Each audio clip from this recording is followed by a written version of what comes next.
This is the reality of a lack of an educational system by which to convey Islam in an academic environment so that the graduates of such schools would be able to take their place in society with the correct perspective. It means that we need institutions. We need schools, primary, secondary schools, which are teaching in English medium. In English medium, because the future, the present, is in English medium and knowledge. Teaching academics, your sciences, all the subjects, but by Muslim teachers and from an Islamic perspective. The Islamization of knowledge. This is a process which is arising in different parts of the Muslim world today, but to a large degree it is absent here. In Mumbai, how many such institutions exist for Muslims? How many? I think none. Virtually none. And the sin of not having it is borne by the community. We cannot say, well, we are in a non-Muslim country. No. We have the means. We have millionaire Muslims right in our midst, economically capable to set up such institutions. Institutions which achieve the excellence in academia, but at the same time graduate students who have a sense of responsibility to their community. That they come out as a doctor, but they're not thinking I'm being a doctor because it makes a lot of money, I can get a nice house and car and have a nice life. But no, I have this knowledge to use to serve my community. I will give of this, of my time, freely. Some of my time will be set aside in community service. This is missing. Missing across the board because we have no Islamic institutions which inculcate that in the minds, in the souls of the children. And economic institutions.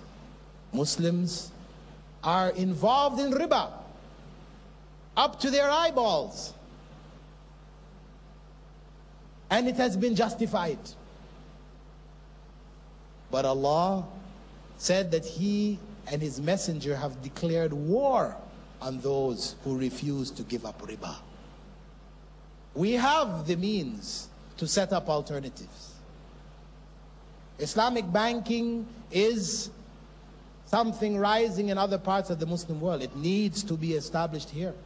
And those who have the knowledge and have the means, who do not do so, they carry the sin for the community.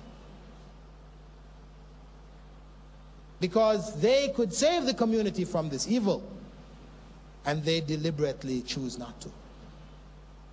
It involves sacrifice, for sure. But Islam involves sacrifice. Remember, brothers and sisters, paradise is not cheap.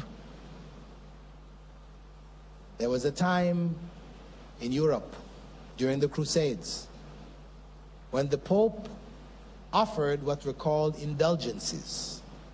Indulgences were certificates which said the bearer of this certificate is to be given a place. This is directed to God.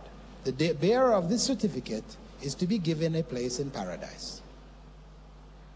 They sold this to the population. They're called papal indulgences. They were sold to the population.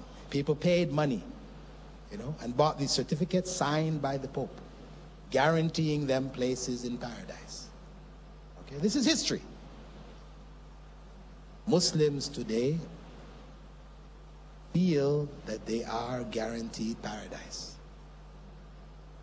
And the reality, as Prophet Muhammad ﷺ said, and I'll close with this hadith. كل أمتي يدخلون الجنة. All of my ummah will enter paradise.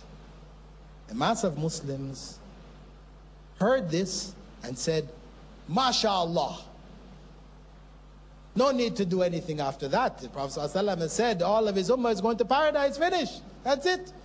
Muslims are in paradise, non-Muslims are in hell.